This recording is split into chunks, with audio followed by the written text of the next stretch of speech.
Welcome to $100 Million Blueprint. We're your hosts, Jonathan Ferrari and Neil Cuggy, the founders of Goodfood.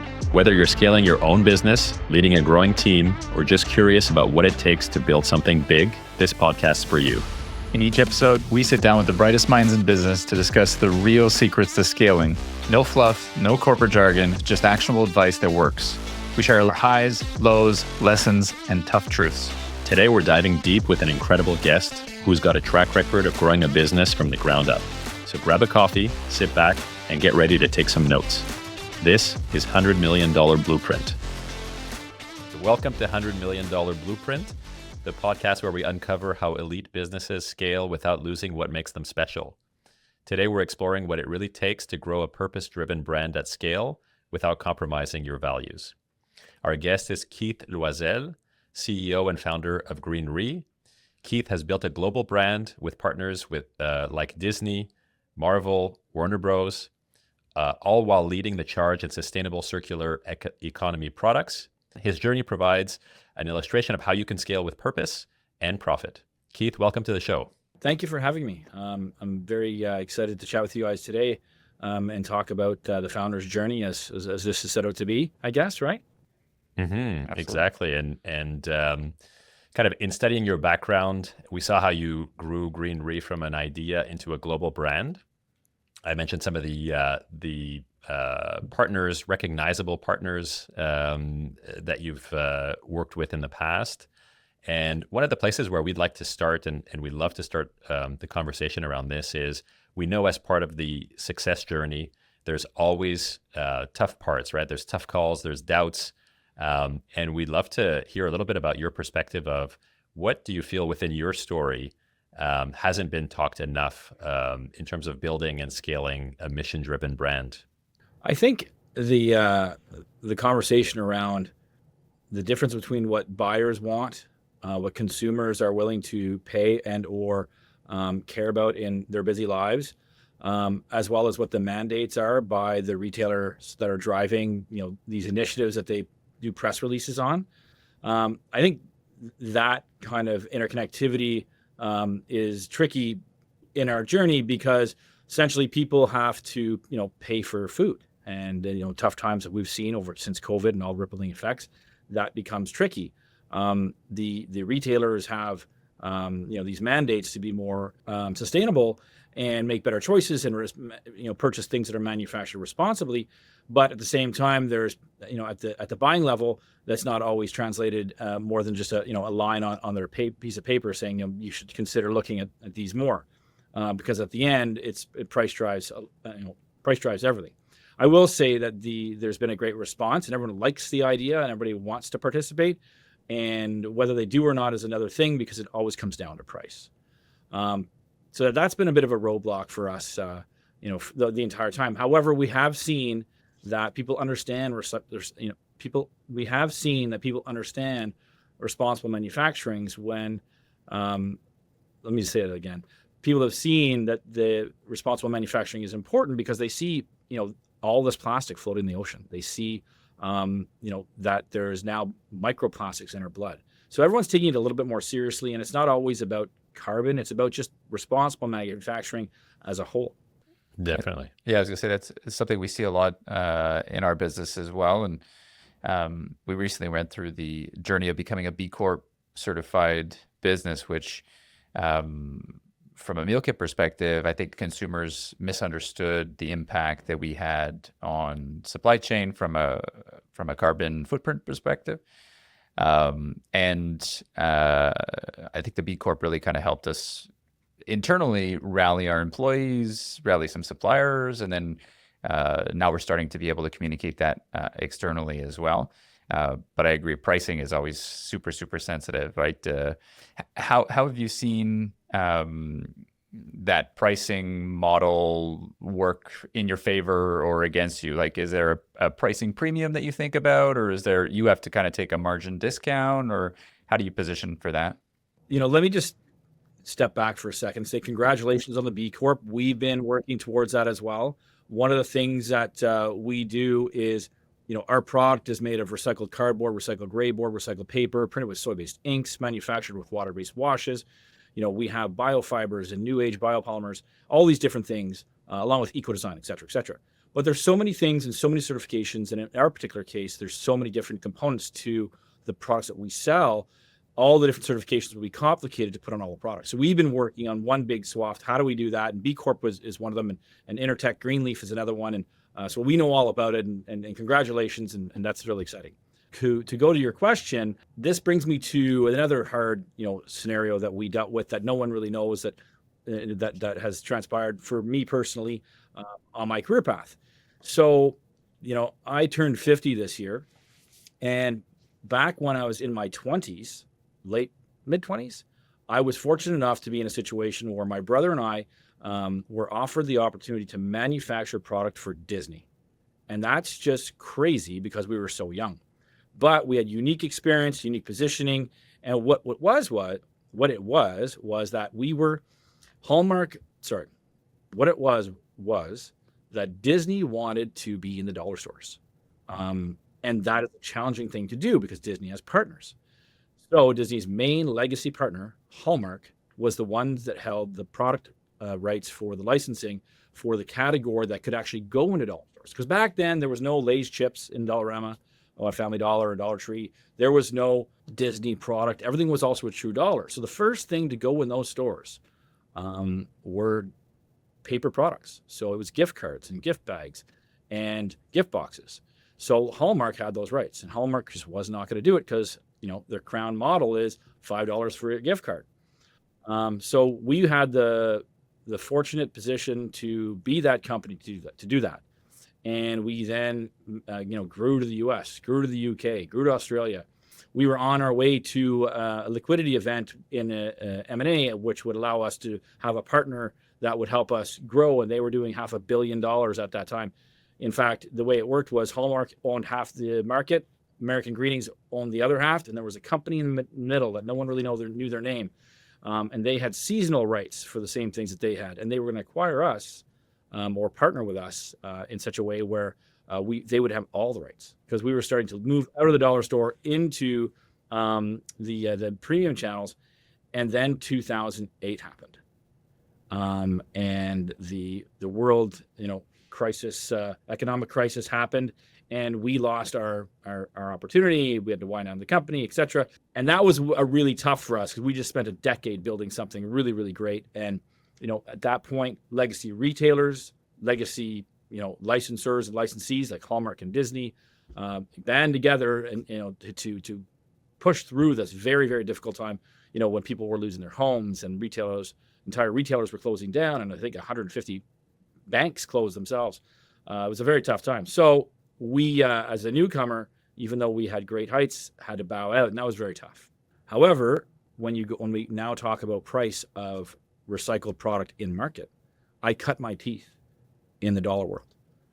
Neil Rossi, the owner, and Larry Rossi of Dollarama, those early days, we walked shows with them in China to go on the Canton Fair, which was a very unique opportunity to do, considering these guys are brilliant at what they do. It was only the one time, but we had a great relationship with them. And so, I'm using that superpower for good now, manufacturing volume, manufacturing for the dollar store, and how do you bury the cost of eco products in such a way where, you can. It's during process and knowledge and know-how, and we have all those boxes checked. That's awesome. Yeah, and I've heard a lot of good stuff about the Canton Fair. We haven't had the chance to make our way over, but just the amount of opportunity and products and time that you can spend there, and business ideas that come from it seem to be infinite. It really is. The innovation is coming from all over the planet. They're manufacturing on our behalf. Their design capabilities are shooting through the roof because they're learning from everybody, and they're masters at manufacturing, so they're going to be masters at designing as well. So, there's a lot of innovation and brain stimulation of good ideas there for sure. Amazing. And then maybe just to go to your last comments, without giving away the secret sauce, like what are some of the things that you think about in terms of, you mentioned process or team or values that help keep that penny mined dollar store pricing alive today? Well, if I understand your question correctly, how is it that we're doing that? Is that what you're asking? Yeah, like what are the, sometimes companies that are growing quickly will add a bunch of unsustainable processes or plug problems with people, and then realize that, in order to price properly, they'll take their cost and they'll add a margin on top of it. It seems like you've been very conscious to keep the cost side in check because the pricing was essentially fixed in part of your career, which is a blessing and a curse depending on when you're thinking about. But for some of the entrepreneurs that are listening, are there any kind of tips or tricks or mindset changes that you see, or it could be a piece of software that you think is super important to kind of go through the whole business? Right. I think early on, it is you're at the mercy of the relationship with your manufacturing partners. As you move along and you're able to go to the factory, walk the floors, go visit other factories, and get competitive prices and understand the processes and look what extra fat is in that process that you can get rid of. There becomes power there. You don't have that in the beginning, though, is the problem. So for us, I think starting from a standstill position, we wouldn't have been able to do it if I didn't have that previous experience, because I was able to bring some of that to the table at the start. But I think knowing the process and knowing every single step and knowing every single micro component within what you're doing will allow you to really take a look at what your costs are. For us, we actually should have charged more to be more in line with what the market has been. We did make the mistake of getting abused by a couple of retailers who would push us on price and then sell our product for less than it should be sold. Thinking that we were going to maintain a nice reputable price point, but then being perceived as a value brand. So we've corrected that, but you can get hit by both. You get hit from both sides there. It sounds like using business as a force for good is it's like not just a bolt on to your business, but it's part of the core DNA, right? The sustainability angle of the products. It's a key differentiator, as we've talked about.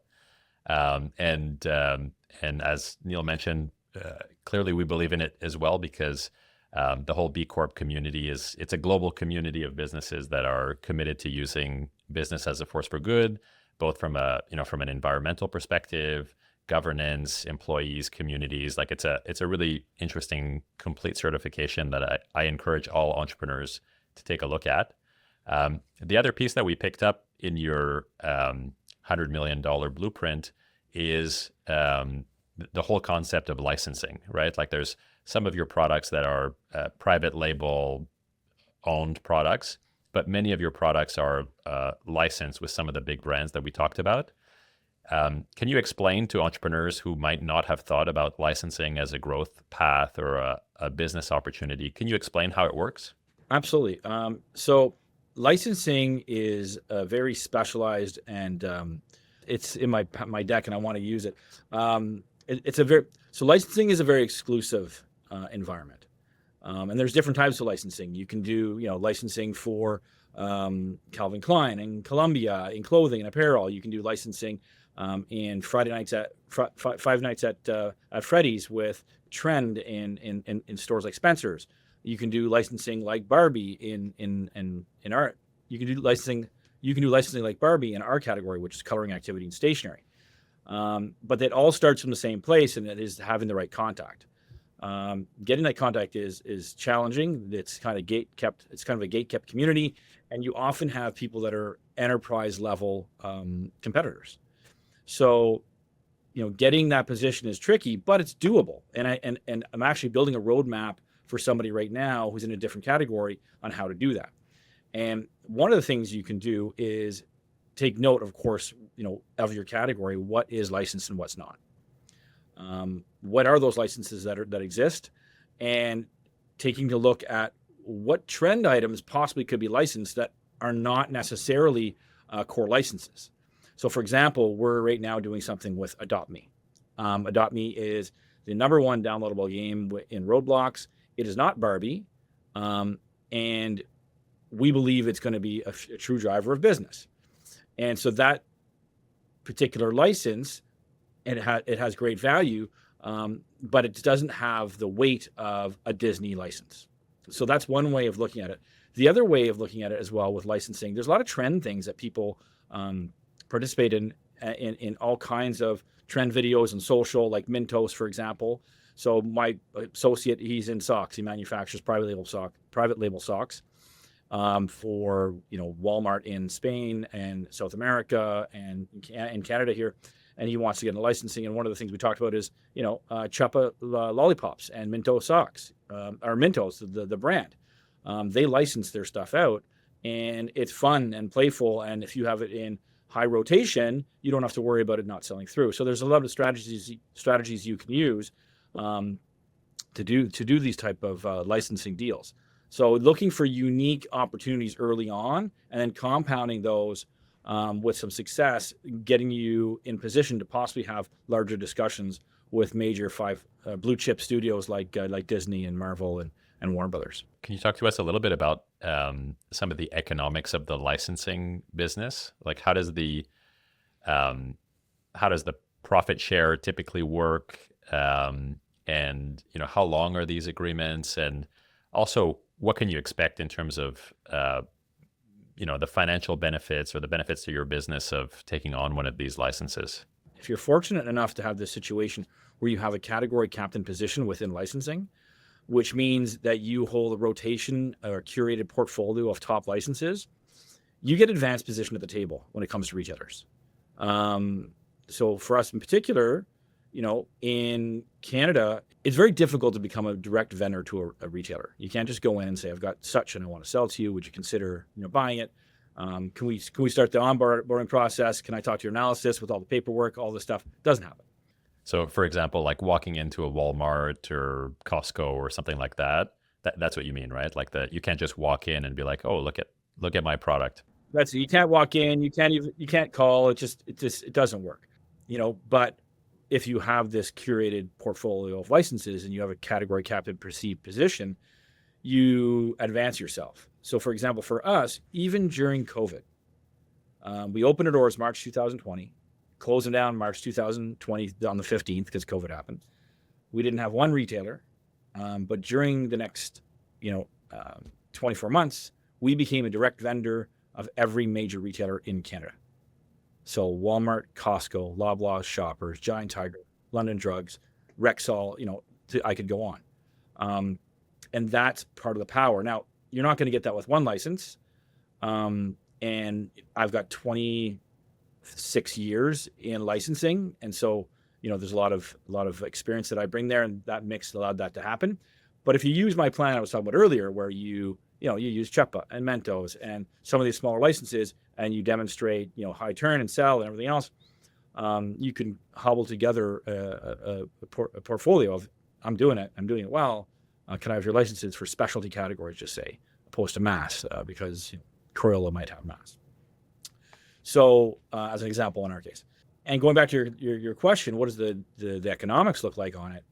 Essentially, there's a royalty rate that you pay, and it can range between 2% and 17%, depending on the license. And typically they want to do, someone wants to do between 2 and 3 year terms. From those terms, there's typically an advance that someone tries to get, whether it be on signing of contract or on first order. Sometimes they can be back-load ended if you have a supportive licensor. And we've had that benefit. People see what we're doing. They know we're at an enterprise level of offering, and being so eco when the mandates are coming and the retailers, at the corporate level are talking about making sure it's being done. We start to look like a favorable opportunity to do the right thing. So that's been happening for us, but. For the most part, it's some sort of guarantee, a small guarantee on first order on contract signing, and then over the term you have a minimum guarantee. So you may have a minimum guarantee of $30,000 over 3 years that you need to make at that royalty rate. So at 10%, for every 100,000, you owe them 10,000. And so very interesting. And would a brand like GreenReef be interacting directly with a licensor like a Disney, or are there intermediaries or agencies in the game that you would typically be working with? No, yes and no. So, for example, we work with FYE in the US. We are a sub-licensee of their licenses because we manufacture on their behalf. And that's because they have a license for their stores, and that's just the way it is. But all our licenses are direct. So we work with LA, New York on an ongoing basis with all the studio work and packaged good product work we do, both in design and offering and forecasting and then economics. But there's situations where there's someone else who may want to do something, and I get a license and I sub-license to them, which also can happen. So someone could come to me in my category, and I can get a sub-license for them, a letter extending to them as well. I become part of that chain of economics. It's not something that people typically do. It's got to be a special case, like FYE supplying product for their own stores, sort of thing. But typically, you're working directly.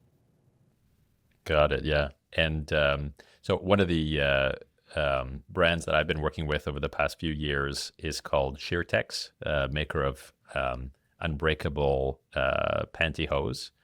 It's a Montreal-based brand that sells globally into the US and Europe. And when the Barbie movie came out, the CEO had the idea of doing a licensed tights with Barbie, and they created these pretty cool pink Barbie tights, and it kind of launched the company into a direction where a percentage of products going forward now have some sort of licensing attached to it. And they found it to be a really interesting growth strategy because you're not only selling the licensed Barbie product, but it creates a little bit of overflow into the other categories and the other things that they sell, right? There's kind of some cross-pollination in the brand that they've seen happen. So this is a growth strategy that I think is really interesting to entrepreneurs. I think it's a diversification of your product ranges that allows for you have a couple different buckets, and it's always helpful to do that if you're if it's a vertical product for sure. Mm-hmm. And how do you think about managing the mix between trend, kind of marketing, promotional stuff, and then evergreen, on shelf, Disney products? I'm sure you guys have conversations internally and with your partners on the royalty side of, how often are we turning SKUs and how do we come up with the next, marketing promotion that flows down into the GreenReef products and get on the shelf? Like, how does that work in terms of the product development cycle? It's a lot harder these days to for IP than it has been in the past. The shelf space is smaller, and we've been lucky enough. We have a 2-foot section at Staples right now. We're still working on our 4-foot section at Toys R Us, and we have a couple other single foot sections and a couple retailers. Unlike Crayola, who's got 24-foot sections everywhere. But for us, the rotation has to do with advance notice. So we often are. I got an email this morning from Paramount saying, you're invited to our next shindig, and essentially what it is. It's a catch up with our partners as well as a full day of presentations on what's coming down the pipe in 2 years. It's actually quite fun, in the sense where you're getting to see renderings of movies that are really early on, storyboards, the marketing engine behind it, what the tent poles are throughout the year within everything they're doing, online, at mass, in streaming, in fashion. It's all really fun in that way. And then we pick our winners, which is a little bit of a crapshoot, right? So, Snow White just came out, right? Didn't do so great. So far, I don't know, 50 million is pretty big for opening weekend by my standards, but it is the worst live action. I think they have it listed. But sometimes things like that happen, and then the product translates really well at retail. And sometimes the movie does really, really well, and the product doesn't, translate that well. So, I think playing it smart is important. I think high rotation. For us, one of the things that we try to build into our model is that we have a little bit more IP than somebody else, but we have a higher rotation, right? So because all these characters are like pop culture, they're popular. So if we can keep them in high rotation, which is more work, there's no doubt. But if we can keep them in high rotation, we can encourage sell-through, make the management at the retailers happy. And we watch what we're doing online to see, what works. And to be honest, almost everything we're doing works online. Now, we're not doing big block numbers online. I had a meeting with somebody yesterday who represents a very big activity brand, and she was saying how online's not big business, for Amazon for them. So I think it's a concentration of just making sure you're watching far in advance and making sure you're doing IP flips. That's super helpful. Thanks for sharing the details there. I think might be part of the licensing conversation, might be something else, but I'd love to hear a little bit about what are some of the big growth opportunities that you see ahead for your business? Well, for us in particular, we've been doing a lot with nothing. So, we're underfunded, and the capitalization that we need has been blocked by COVID. It's been blocked by the fact that in 2021 Q4 there was a direct-to-consumer bust in the venture markets, because people were losing money, and then from that point in time, venture capital and capital outlay to new ventures has been reduced. And to the point where, we might see a little bit of a mortality of a lot of VCs because it was kind of inflated. And so, between all the bridge venture funding that was going on, of capital groups giving it money to their current portfolio during these tough times, we've been doing what we've been doing with very little. So the biggest opportunity for us is getting funded. We will do gangbusters. We haven't been at these major fairs that happen in Dallas and in LA as well as New York. So opening that up for us will really change the momentum that we're doing. Like right now, we are a vendor of 4 majors in the U.S. We just did our first Ireland ship to the U.K. And we see bright things ahead within what we're doing in the North American scale as we get capitalized. Nice. So it sounds like as a Canadian business and brand, there's quite a bit of your time that's spent internationally, right? Selling either into Europe or into the US. Is that a big part of your growth strategy? Absolutely. So, and same with South America and the Oceanas. There's all those areas have a lot of interest in what we're doing. Our product falls in a category that is a discretional consumer good that is highly purchased. It's resilient against the economics of hard times because of its price point and because it's an activity. And it's something that we know will make the difference in many sectors of business that are going to see decline. And what about category expansion? I mean, sustainability has an opportunity to touch so many different categories, and I'm sure you're very close with other entrepreneurs that are doing similar sustainability-focused initiatives in different categories. But how do you guys think about that and expanding the footprint over the next many years? That's an interesting topic, because in my category, which is the price point of $5 to $35, just say, there's a lot of items that are vertical to what we're doing in price, specifically when it comes to trend. So slime and plastic fidgets and widgets and all this junky stuff. And so I know I've met and grown that area of network because they're in our field. And what they produce is exciting and fun and cool and trendy. But a lot of it is terrible for the planet. And so it's been an interesting thing to watch and network with, because I'm so aware of it. But at the same time, I get it, right? I get it. And I've got 3 kids. I've got a 5-year-old, a 9-year-old, and an 11-year-old. And when I started back in 2020, they were a baby, 3 and 5 or whatever it's case may be. So I'm living my demographic and watching all the things that they like that these people are selling. So a lot of those categories are very hard. So when I talk about a category expansion, it's not necessarily those items, but there's things like lunch bags. We do a beautiful Tyvek reusable lunch bag. It looks like an old school brown paper bag for lunch, and it's a really cool item. I'm talking, some hosiery, like you're talking about earlier. There's some really great opportunities in hosiery, especially when you're talking circular economy. So there are some areas like and basic beauty products, toothbrushes, these sort of things. And as you're probably aware, there's lots of items within what you're supplying, within the food service industry.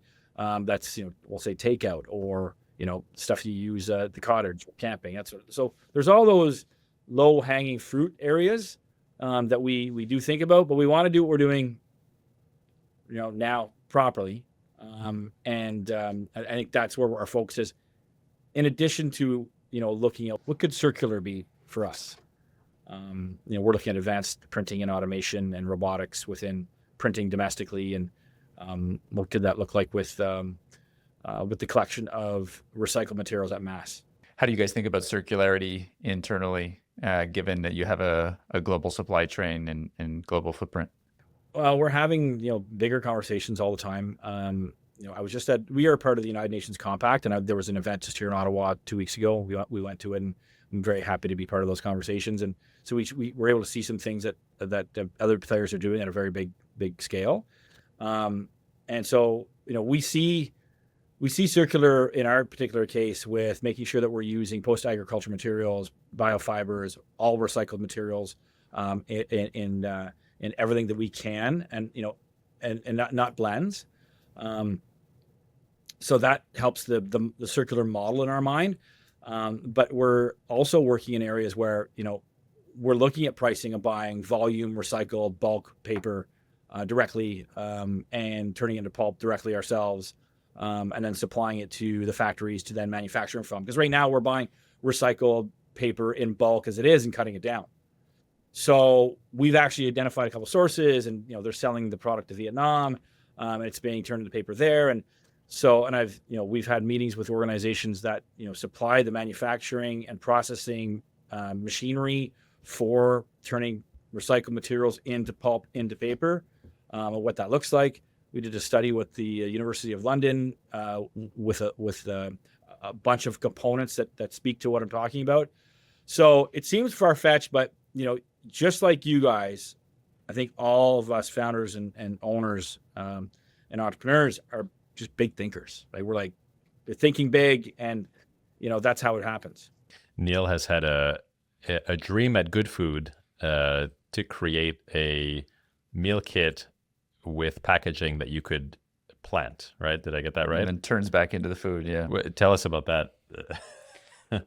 Yeah, I think it actually came from some conversations. And part of the reason why I bring it up is if there's anyone listening that has any packaging ideas to help us with, like we're looking for suppliers and packaging to help us out to achieve this vision. So maybe you want to talk a little bit about it, Neil. Yeah. I think the original, like you said, ideas kind of through osmosis and other entrepreneurs and founders that are thinking big really help expand what you can actually go after.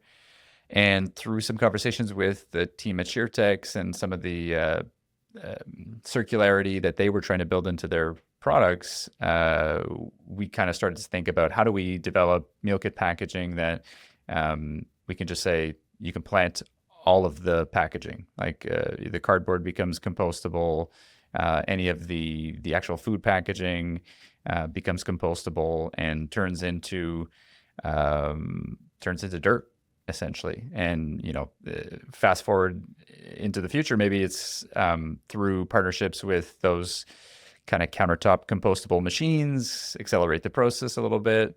But to me, that's the ultimate for any food product. And it'd be great if we can get to a place where the freshness is maintained, the quality is maintained, because you don't want to compromise on that. Similar to what you were talking about on price, like people want sustainability at the same price and they want freshness at the same price. So if you can plant your meal kit end to end at the same price, we don't need to develop a way to get it back to our facilities and repulp it or ship it with suppliers to break it down and then turn it back into another plastic at the end of the line. So it's something we're working on. I think it's a longer term plan, but it's we're starting to see some green shoots in how we can make it happen, which is exciting as well. How are you currently?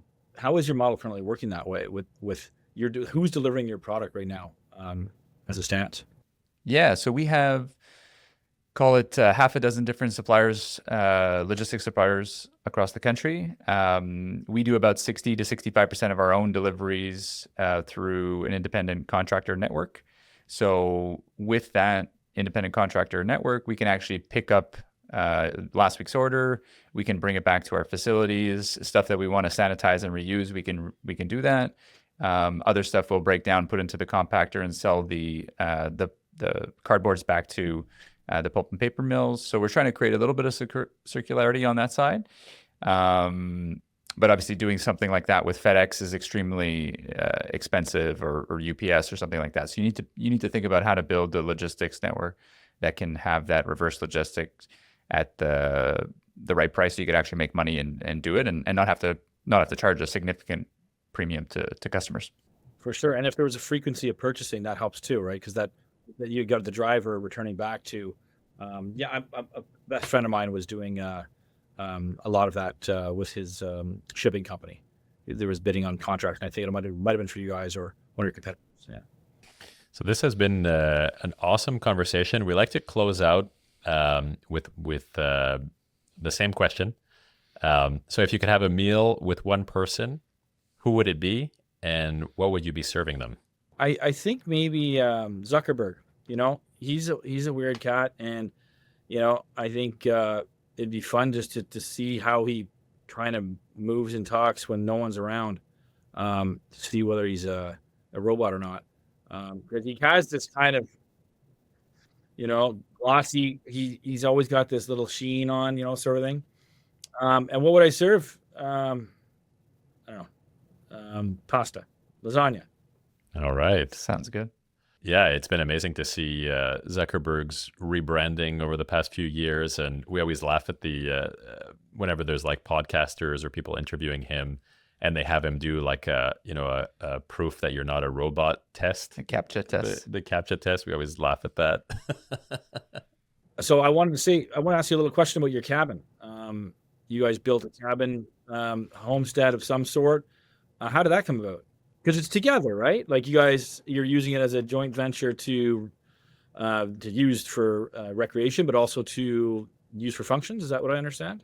Yeah, you want me to kick off or Go for it. Yeah, so we the place is called Blue Valley, and it's in terms of location, it's a little bit northwest of Tremblant. If you've ever been skiing there or have been in the area, and we, I guess a few years ago, one of Neil and I's close mentors had invited us to his kind of countryside acreage that he had bought. So he had about 50 acres, and he set up like a little working farm with some pigs and some chickens, and he had like beekeeping going on, and it was just this amazing place that attracted friends, family, colleagues, coworkers, offsites. It was just this wonderful gathering spot outside of the city.